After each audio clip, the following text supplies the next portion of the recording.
Di kancah sepak bola Indonesia, ada satu nama nih yang lagi bersinar terang banget dan kilaunya itu sampai menarik perhatian ke panggung internasional. Ini adalah cerita tentang talenta, kerja keras, dan potensi yang rasanya nggak ada batasnya. Oke, kita langsung mulai dari sini ya. Pujian setinggi ini tuh nggak datang setiap hari loh. Apalagi dari seorang pemain yang main di salah satu liga top Eropa. Calvin Verdon yang main di Liga Prancis ngelihat ada sesuatu yang spesial banget. Jadi, apa sih yang bikin dia sampai sebegitunya terkesan? Nah, ini dia pertanyaannya. Di balik pujian tadi, ada seorang anak muda dengan perjalanan yang luar biasa. Yuk kita kupas tuntas ceritanya, dari awal banget sampai dia jadi sorotan kayak sekarang. Setiap legenda pasti punya awal kisahnya sendiri. Dan buat Doni, semuanya itu dimulai dengan fondasi yang kuat, kerja keras yang luar biasa, dan sebuah rekor yang langsung mengguncang sepak bola nasional. Jauh dari stadion-stadion megah, Doni tumbuh dalam kesederhanaan. Dia lahir di Boyolali dari keluarga penjual es kelapa. Jadi mimpinya itu bukan dibentuk oleh kemewahan, tapi oleh tekad yang membara. Ini bukti nyata kalau bakat hebat bisa lahir di mana saja. Nah, ini kuncinya. Di balik kesuksesan Doni, ada peran super besar dari kakaknya, Joko Sasongko, yang juga mantan pemain bola. Doni itu nggak cuma dilatih, tapi bener-bener digembleng. Coba bayangin deh, latihannya itu lari sambil narik ban. Gila kan? Dan setiap selesai tanding, mereka selalu diskusi, analisis bareng apa yang kurang dan apa yang harus diperbaiki. Ini dedikasi level elit sejak dini. Angka ini, angka ini penting banget dalam perjalanan karir Doni. Emangnya ada apa di usia 16 tahun? Dan ini dia jawabannya.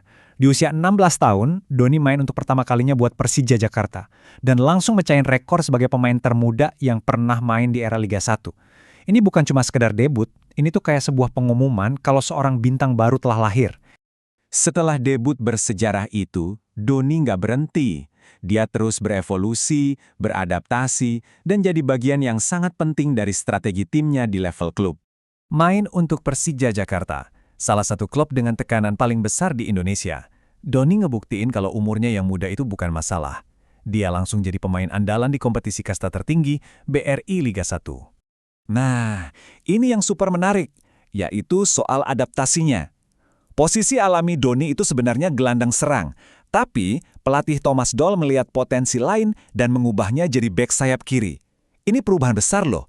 Dia dituntut untuk bisa bertahan sama baiknya dengan saat dia menyerang. Doni sendiri ngaku kalau dia sempat kaget. Tapi coba lihat mentalitasnya. Dia nggak ngeluh sama sekali.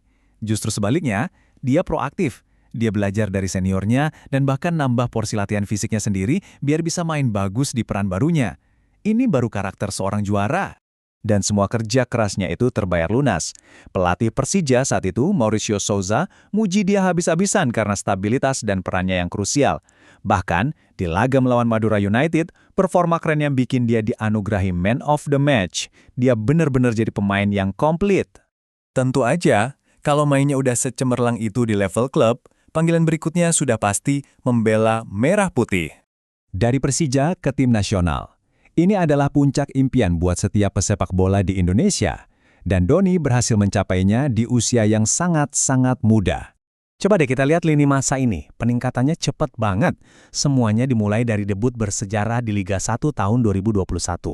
Cuma setahun kemudian, dia udah masuk timnas U20. Dan gak lama di tahun 2024, dia udah dapat caps pertamanya buat timnas senior. Ini lompatan karir yang luar biasa pesat. Dan ini bukan cuma omong kosong, lihat aja datanya. Selama 108 menit bermain, akurasi umpannya sampai 85%, ditambah 6 intercept krusial. Angka-angka ini jadi bukti kualitasnya di level internasional. Dia nggak cuma berpartisipasi, tapi dia benar-benar berkontribusi secara nyata. Dengan semua pencapaian ini, kita jadi balik lagi ke pertanyaan di awal. Apa langkah selanjutnya untuk Doni Tripamungkas? Dan ini membawa kita kembali ke titik awal. Pujian dari Calvin Verdon itu bukan cuma sekedar kata-kata. Itu adalah sebuah harapan dan pengakuan kalau Doni punya potensi buat main di level tertinggi.